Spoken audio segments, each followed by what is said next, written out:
Hello everyone. In this video I am going to show you how we can handle the duplicate columns. So if you see here in the input sheet, I am having some data where I am having the two column as a duplicate, where in the first column the age is in years and in the second column the age is in month. So if I read this particular Excel from the read range where I'm marking the add headers in the property, then it will throw an error saying that the column is already exists. So to overcome this problem, what I have done,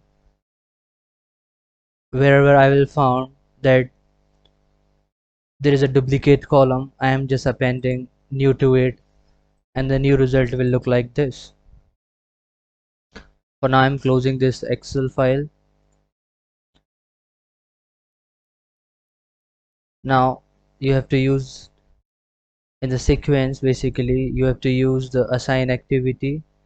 You have to create one system.collection.generic.list and list variable which is of string system.string type. Now you have to initialize it with the new list of string. You have to use the read range activity.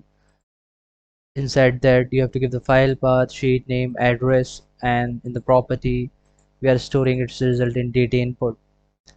And if you see here in the add headers, I have just unchecked it. Coming below to the for each part where I am iterating on the basis of enumerable.range from 0 data input.columns.count. So it will going to read the first row only, and will start the picking each cell value, which is name, course, age, and then age. Now if you see below, I am just storing the each cell value in the first row value. This is string variable. Now in while loop I am checking whether the list is containing the first row value. If it is containing, then I am appending new to it. Coming below, I am storing the same value into the column where the earlier the column name is column 0 1 2 3 4. If I am not selecting the add headers property, then by default it will treat this as a zeros row, and it will automatically create the headers as column 0 1 2 3 4. So I am just changing those column 0 1 2 3 4 with the actual names. Now here in the add to collection, I am appending the same value to the list so that I can check in here in the loop. If it is already exists, it should append the new keyword to that particular column. So in this way the loop will be worked, and it will be started from 0 and end to and it will be ended on the third index. So 0 1 2 3, as we know that in the DT it always starts from the 0 index. Coming below, I have just used remove data rows. I am removing the first row, and this is just I have used to show the result of how exactly the column will look like when I am just appending the new keyword to it. So if I am just running this particular code or the flowchart,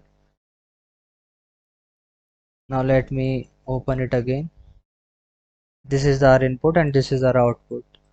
Now the columns is looking like the name, course, age, new. Now if you see here why I have used this temp one, you don't need to use it, just for the understanding purposes I have used it. Now if you see here, I have just commented it, but let me uncomment it. This is the right range activity where before this iteration part I was just checking whether what is the column name when I'm reading this through the read range activity. So the default column is 0 1 2 3, and this is treated as a rows, other rows. Now I have changed this to name, course, age, and age. Now this is a new header of us, and I'm removing now the zero index row. So the same thing I have done just after the for each loop. Once the headers has been changed, and I'm removing these with the help of remove data row. and at the end the result will look like this. So this is how you can manage and handle the duplicate columns. And if you have any issues, you can comment on my video. And thanks for watching it, and don't forget to subscribe my channel. Bye bye.